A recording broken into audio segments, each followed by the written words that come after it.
to sai tambayoyi da aka rubuto ko guda biyu. Assalamu alaikum, dan Allah malam menene matsayin shari'ar musulunci akan kasuwancin cryptocurrency irin su bitcoin, ethereum da cmdx? A hukuncin kasuwancin forex ne, kasuwancin dala da sauransu. So idan za ka saya ka ajiye, inda za ka siya dole ya zamanto yadan biyar, a lokacin za ka biya, a lokacin za a baka, babu jinkiri. Babu kuma ka ce za ka sai wanda yake na watan oktoba tun yanzu ka saya ka biya, in watan oktoba ya zo ka ce ga option ɗinka a baka a lokacin, dole ya zamanto yadan biyar.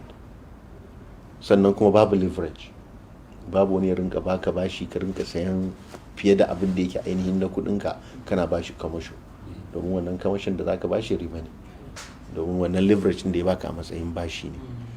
So in ya cika wannan sharadi, bitcoin shi ma ya da daukan hukuncin dala da sauran kudade ne, sai dai kun ga a nan Najeriya Central Bank sun fito sun ce ba kudi bane. To amma wannan su suka faɗa, wannan ba zai hana, dan sun faɗa abin da suke nufi da suka ce ba kudi bane. Idan ka je aka cuce ka, in ka je aka cuce ka nemi kudin ka rasa, ba za ka je Central Bank ka ce ka ba da kudi da Allah a taimaka maka a dawo maka da kudin. Central Bank ba su san wannan kudi ba.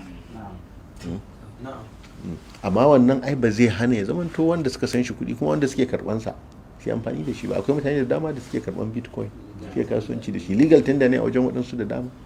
Shi yanzu duniyar ta zamanto kan cewa Central Bank na wata ƙasa bai sai ya ce kudi legal tender bane ko ba legal tender bane.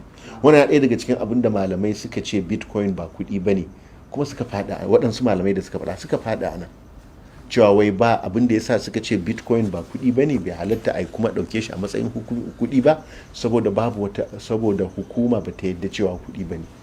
Ba sai hukuma ta yadda kudi bane zai zama to kudi. Idan mutane suka yadda, Imam Malik cewa yi da mutane za su dauki fatar saniya su ce wannan kudi ne kuma su yadda akan kudi ne, yace sai ban ba shi hukuncin kudi, sai in ce wato riba a tafadul, canza shi da kima sama da nasa, sai in ce na ki musu kan su riba a ciki.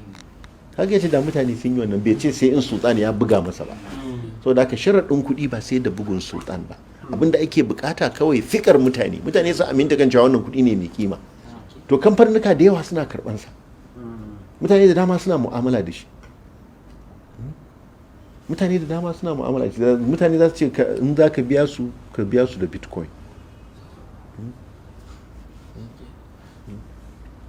Saboda haka wannan shine, don haka idan mutum zai saya ya ajiye shi,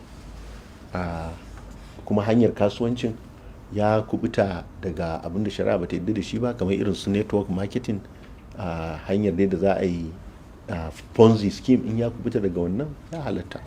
Ba zai sai da wanfa na November ba yanzu. Ba za ka sai da na November ba yanzu, inda za ka sai da shi spot.